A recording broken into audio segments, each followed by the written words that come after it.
Cette actualité vous est présentée en collaboration avec Cryptost Academy. Ayez un temps d'avance sur le marché crypto en rejoignant notre communauté premium. Le futur patron de la SEC détient 6 millions de dollars liés aux crypto-monnaies. La candidature de Paul Atkins à la présidence de la SEC, Securities and Exchange Commission, ravive les tensions autour de la régulation des crypto-monnaies aux États-Unis. Déjà connu pour son passé au sein de l'agence sous George W. Bush, Paul Atkins se retrouve aujourd'hui au centre d'une controverse alimentée par la divulgation de ses investissements personnels, d'une valeur pouvant atteindre 6 millions de dollars, dans l'écosystème crypto.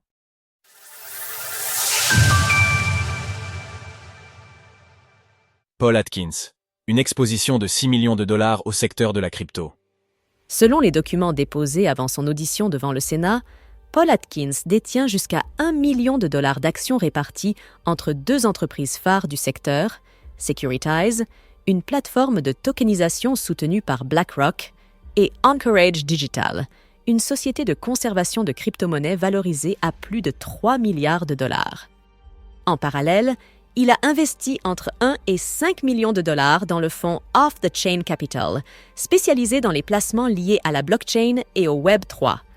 Cette société détient notamment des participations dans Digital Currency Group, Kraken, ou encore des créances liées à la faillite de l'exchange crypto, Mt.Gox.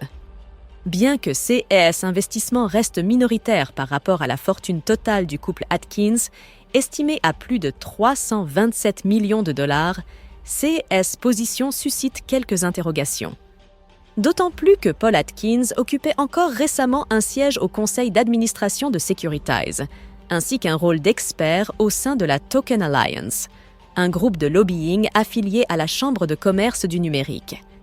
Dans ses engagements d'éthique, Paul Atkins s'est engagé à céder ses participations dans un délai de 120 jours suivant sa confirmation, ainsi qu'à quitter la direction de sa société de conseil financier, Patomac Global Partners, sous 90 jours. Cette dernière, valorisée entre 25 et 50 millions de dollars, lui a permis de collaborer avec de nombreuses entreprises du secteur financier, y compris des sociétés cryptos. Alors que Paul Atkins est en bonne voie pour prendre la direction de la Securities and Exchange Commission, SEC, cette orientation plus favorable à la crypto ne rassure pas tout le monde. Des voix s'élèvent pour rappeler que la SEC n'est pas une institution destinée à promouvoir l'innovation, mais à protéger les investisseurs et garantir l'intégrité des marchés financiers. Dans l'actualité, l'application crypto de Revolut débarque sur mobile en Europe. L'audition de Paul Atkins devant la commission bancaire du Sénat s'annonce donc décisive, non seulement pour sa propre nomination, mais aussi pour la trajectoire future de la régulation financière aux États-Unis. Senate. Retrouvez toutes les actualités crypto sur le site cryptost.fr.